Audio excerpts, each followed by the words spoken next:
सुमित्रा जी के बेटे बहू हाल में बैठे नाश्ता करने के साथ साथ बड़े मजे से टीवी देख रहे थे और उधर सुमित्रा जी पसीने से लथपथ किचन का काम समेटने में लगी थी और साथ ही जल्दी जल्दी हाथ चल रही थी। काम करते करते उनकी कमर में दर्द बहुत ज्यादा बढ़ गया था, इसलिए उन्होंने फटाफट काम खत्म किया और हाल में पड़े सोफे पर अपने बेटे बहू के पास बैठने ही वाली थी कि बड़ी बहू एकदम से तुनकते हुए बोली, मान जी, बुढ़ापे में या नहीं आपके सारे कपड़े पसीने से भीगे हुए हैं और ऊपर से उनमें से बदबू आ रही है। हाँ माँ, थोड़ा दूर बैठिए, आपसे इतनी बदबू आ रही है कि यहाँ बैठना मुश्किल हो रहा है। सुबह शाम तो घर में थोड़ी देर साथ होते हैं, उसमें भी आप 2 घड़ी चैन से बैठने नहीं देती। कितनी बार कहा है काम करने के बाद सीधा अपने कमरे में चली जाया करो। सुमित्रा जी का बेटा एकदम से गुस्सा करते हुए बोला। सुमित्रा जी नम आंखों से बोली, बेटा पूरे दिन तुम सब बाहर रहते हो, 2 घड़ी तुमसे बात करने की फुर्सत नहीं मिलती। शाम को तुम सबका हाल चाल पूछ लेती हूँ तो थोड़ी चिंता कम हो जाती है। माँ, बच्चा नहीं रहा अब मैं, मेरी पत्नी है मेरा ख्याल रखने के लिए। जितना आपसे कहा जाए उतना किया करो, समझिए आप, और नहीं तो अपने कमरे में पड़ी रहा करो। यह मनहूस शक्ल लेकर बार बार हमारे सामने आने की जरूरत नहीं है। इतना कहकर बेटे बहू अपने अपने कमरे में चले गए। अपने बेटे बहू की बात सुनकर सुमित्रा जी की आंखों से आंसू बहने लगे। आज बच्चों को अपनी माँ के कपड़ों से बदबू आ रही है, लेकिन इसी बदनसीब माँ को तो कभी इनकी पॉटी साफ करने में बदबू नहीं आई, लेकिन आज बेटा बड़ा अफसर क्या बन गया, उसे अपनी माँ के पास बैठने में बदबू आती है।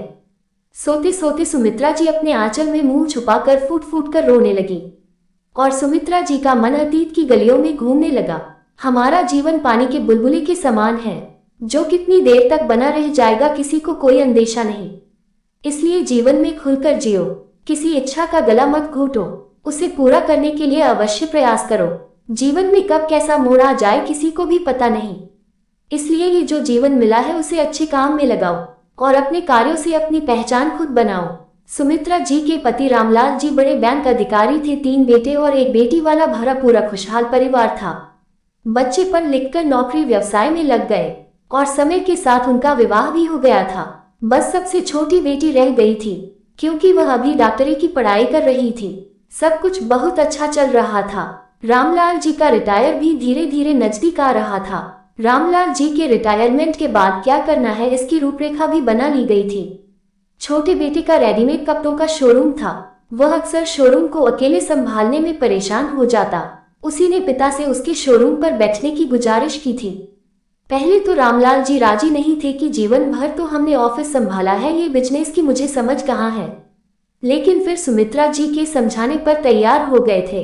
नौकरी करते हुए जिम्मेदारियां के बोझ से वह कभी अपनी पत्नी और बच्चों को घूमने नहीं ले जा पाए थे, जबकि उनके साथ के ही कुछ ऑफिसर परिवार के साथ घूमने निकल जाते थे। पर इस बार उन्होंने भी पूरे परिवार के साथ यूरोप का प्रोग्राम बना लिया था। उनकी टिकट वगैरह की भी बुकिंग हो चुकी थी। रामलाल जी की फेयरवेल पार्टी रखी गई थी, उनका पूरा परिवार मौजूद था। पार्टी में अपने कार्यकाल के अनुभव साझा करते हुए रामलाल जी वहां मौजूद सभी लोगों के सामने अचानक आगे की ओर झुके कि उनकी बेटी पापा कहकर उनकी तरफ भागी। तब तक वह गिर चुके थे। बेटी तो डॉक्टरी की पढ़ाई कर रही थी। उसने जब चेक किया तो उसे कुछ बुरी घटना घटित होने का अंदेशा हुआ। उसने तुरंत अपने मेडिकल कॉलेज फोन मिलाया, फिर उन्हें मेडिकल कॉलेज ले जाया गया तो वहां उन्हें मृत घोषित कर दिया गया था और परिवार के लोग इस घटना से सख्ते में आ गए थे। तीनों बेटे किसी तरह अपने आप को संभाल कर माँ और छोटी बहन को संभाल रहे थे। सुमित्रा जी को रामलाल जी बैंक के काम सीखने को प्रेरित करते रहते थे कि कैसे पैसे जमा करते हैं, कैसे निकालते हैं, सब सीख लो। लेकिन सुमित्रा जी हमेशा आप हैं ना, फिर मुझे सीखने की क्या जरूरत है, आप कैसे क्या करें, वह तो कुछ भी नहीं जानती थी। बैंक से फंड वगैरह मिला, वह रामलाल जी के खाते में ही जमा हो गया। उनके बैंक के कुछ कर्मचारी बहुत अच्छे थे, उन्होंने ही सारी प्रक्रिया पूरी की थी। सुमित्रा जी को सिलाई कढ़ाई का बहुत शौक था, वह अपने आसपास की महिलाओं को फ्री में सिलाई सिखाती रहती थी।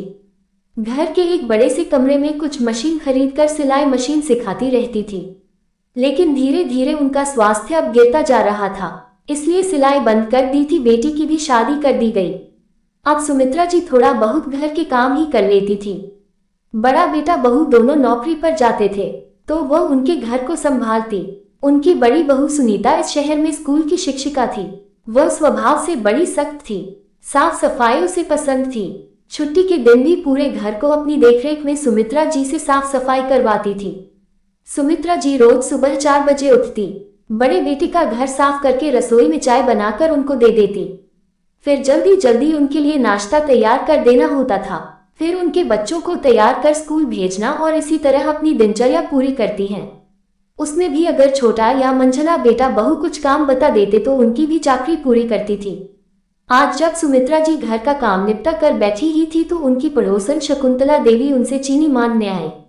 बहू के स्वभाव के कारण उन्हें उधार देने में डर लगता था, इसलिए वह बोली, अच्छा आपको कुछ भी मांगना हो तो वह बहू के सामने ही लेकर जाया करो। इतने में पड़ोसन हाथ जोड़ते हुए बोली, बहन जी अभी घर में कुछ गेस्ट आए हुए हैं और कोई भी नहीं है, मैं शाम को वापस कर दूंगी। शकुंतला जी लगभग नम आंखों से बोली थी, ठीक है। कहते हुए सुमित्रा जी उसे एक कटोरी भरकर चीनी उसको दे दी। मगर यह उधारी सुमित्रा जी पर भारी पड़ गई। स्कूल से जब सुनीता आई तो जार में चीनी उसे कम नजर आई। उसने सुमित्रा जी से शक की नजरों से सवाल किया तो उन्होंने तो डरते डरते सच्चाई बता दी। ये सुनकर वह और भी बिगड़ गई। यह मेरा घर है, दुकान नहीं है जो उधारी लगा रखी है। बहू उसके घर गेस्ट आ गए थे। फिर वह धीरे से बोली, और भी तो पड़ोसी थे। मैंने आपको पहले ही कह दिया था कि मेरे बिना किसी को घर के अंदर नहीं बैठाएंगे और ना ही कुछ उधार देंगे, फिर आपने ऐसा क्यों किया? सुमित्रा जी निरुत्तर हो गई। उन्हें सुनीता की हर हिदायत याद थी। उनकी अनुपस्थिति में ना किसी के घर जाना और ना ही किसी को बुलाना, साथ ही किसी भी तरह का उधार भी उसकी अनुपस्थिति में नहीं देना था, क्योंकि सुनीता सोचती थी कि कहीं ये बुढ़िया ही खुद तो नहीं खा लेती या दुकान से बदले में कुछ और तो खाने पीने की चीज नहीं ले आती है। और भी बहुत कुछ, वह तो सब कुछ स्कूल से आने के बाद चेक करती थी। अब तो ऐसी सख्त हिदायत पर वह कुछ कैसे करती। कभी कभी वह दूसरे बेटे के पास जाने का मन बनाती तो बड़ी को देख छोटी भी और सख्ती दिखाती थी, इसलिए बच्चों को देखने के बहाने ही वह बड़े बेटे के पास रह जाती थी कि यहाँ कम से कम उन्हें भूख की तो फिक्र ही नहीं थी। परंतु बहू का अपमान उन्हें तोड़कर रख देता था। कभी कभी तो बहू उन पर चोरी का भी इल्जाम लगा देती थी। तब उन्हें लगता था कि धरती फट जाए और वह उसमें समझ आए।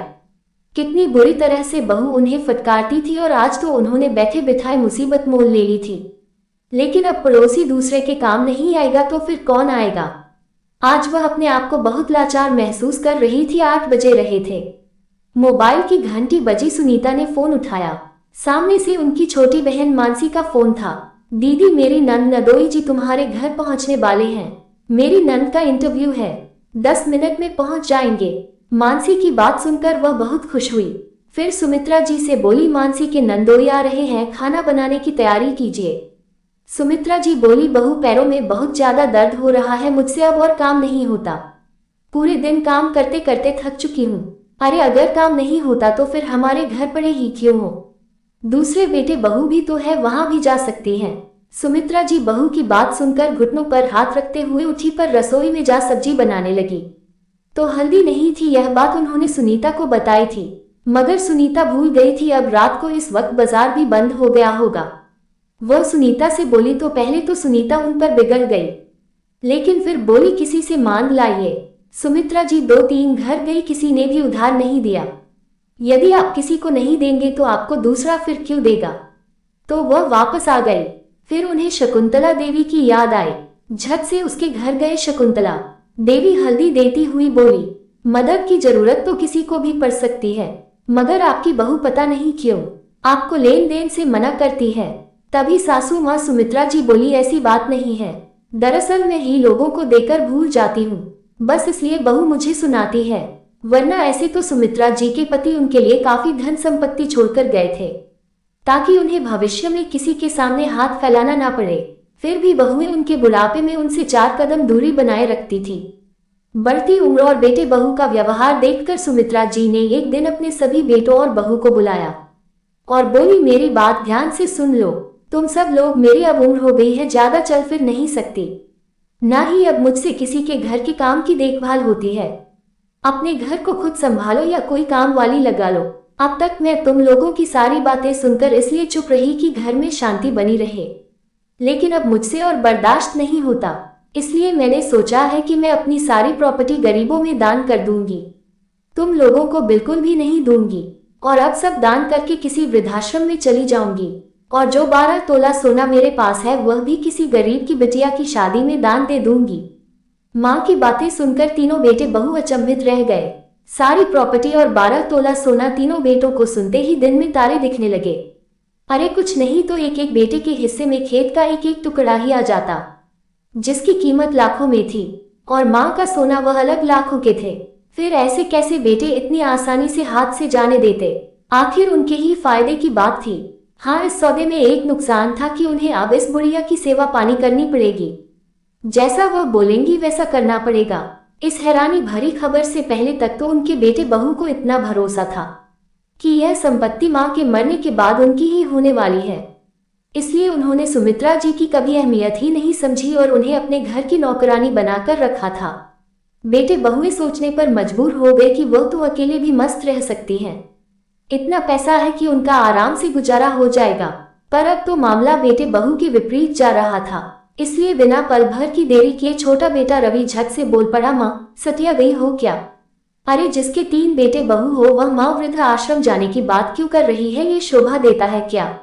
माँ आपको हम तीनों के रहते आप ये कैसी बातें बोल रही हैं? क्यों बड़े भैया, मैं ठीक बोल रहा हूँ ना? छोटे की बात सुनकर दोनों बड़े बेटे भी सहमति देते हुए बोले, ठीक कहा रवि ने, हम सबके होते हुए माँ वृद्धाश्रम कैसे जा सकती है? लोग समाज में हम सब पर ताने मारेंगे, कहेंगे 3 बेटों के होते हुए माँ वृद्ध आश्रम में है। अरे तुम लोग क्या बोलते हो? हाँ जी, सही कह रहे हैं अवनी के पापा, हम सबके होते हुए आप ये कैसी बातें कर रही हैं? हम सब मर गए हैं क्या जो तुमने वृद्ध आश्रम जाने का फैसला कर लिया? इतना कहकर तीनों बेटे बहू आराम से आपस में बातें करने लगे और फिर मंझला बेटा बोला, तो फैसला हो गया। अब तो माँ हम सबके पास 4-4 महीने रहेगी और 3-3 बहुएं तुम्हारी सेवा करेगी, ठीक है माँ? अब आपको कोई दिक्कत नहीं होगी। इस पर बेटे की बात सुनकर सुमित्रा जी बोली, सोच लो अगर मुझे जरा भी कोई परेशानी हुई तो मैं सब संपत्ति दान कर दूंगी। फिर मत कहना कि माँ ने कुछ नहीं दिया। अरे नहीं माँ, ऐसा कुछ नहीं होगा, हम कहते हैं ना। और यह संपत्ति क्या लगा रखी है? हमें तो आपसे प्रेम है माँ, संपत्ति से नहीं। अरे क्या बोलते हो, जरा इधर आओ और कुछ बोलो। तीनों बेटों की पत्नी अभी सुमित्रा जी के पास आकर बैठ गए। सच ही तो है माँ जी, हमें तो सिर्फ आपसे प्रेम है, आपकी संपत्ति से थोड़ी ना। ठीक है, तो आज से माँ हमारे साथ रहेंगी। फिर श्याम के पास, फिर रवि के पास बड़े बेटे ने सारी बात पक्की कर दी और फिर अपने अपने काम पर लौट गए। सबके जाते ही सुमित्रा जी मन ही मन मुस्कुरा उठी और मन ही मन खुश होने लगी। अब आया ऊंट पहाड़ के नीचे, ऐसे तो मैं सब पर बोझ थी, और अब जब संपत्ति की बात आई तो सबके सब अपने अपने रंग बदलने लगे और गिरगिट से मीठी छुरी बन गए। फिर मन ही मन बोली, तो तुम सभी देख लो, समझ लो, मैं भी तुम्हारी माँ हूँ, बिना सेवा किए मेवा नहीं दूंगी। मैं भी कम नहीं, तुम शेर हो तो मैं भी अब 1.25 शेर बनकर रहूंगी। और फिर मुस्कुराते हुए मन में बोली, अब तो मैं तुम्हें एक फूटी कौड़ी भी नहीं दूंगी और सेवा भी भरपूर करवाऊंगी। सुमित्रा जी मन ही मन सोचकर मुस्कुरा रही थी। अब तो सुमित्रा जी के सुख के दिन शुरू हो गए थे। सभी बेटे बहू अपनी अपनी बारी में सुमित्रा जी की जमकर खातिरदारी करते थे। हर चीज सुमित्रा जी से पूछ कर होने लगी। उनकी डांट को बर्दाश्त किए जा रहे थे, इस उम्मीद पर कि माँ जल्द से जल्द अब स्वर्ग सिधार जाएगी। पर अब वह थोड़े थोड़े उनसे उबने लगे थे। संपत्ति का मोह उन्हें सब सुनने और करने पर बस मजबूर कर रहा था। एक दिन सुमित्रा जी सोई तो सोई की सोई ही रह गई। अब तो उनके जाने का गम कम और खुशी ज्यादा झलक रही थी सभी बेटों के चेहरे पर, क्योंकि अब माँ का खजाना जो खुलने वाला था, जिस पर सुमित्रा जी के ताले लगे हुए थे, सारे क्रियाकर्म होने के बाद वह बक्सा खोला गया, क्योंकि अपने जीते जी तो सुमित्रा जी ने उसकी चाबी अपने पास से हटाई ही नहीं थी। बक्सा खुलने के बाद जब उसके अंदर का सामान निकाला तो सबकी आंखों से बड़े बड़े खून के आंसू बरसने लगे थे, क्योंकि उसमें न तो कोई 12 तोला सोना था और न ही कोई जमीन जायदाद के पेपर थे।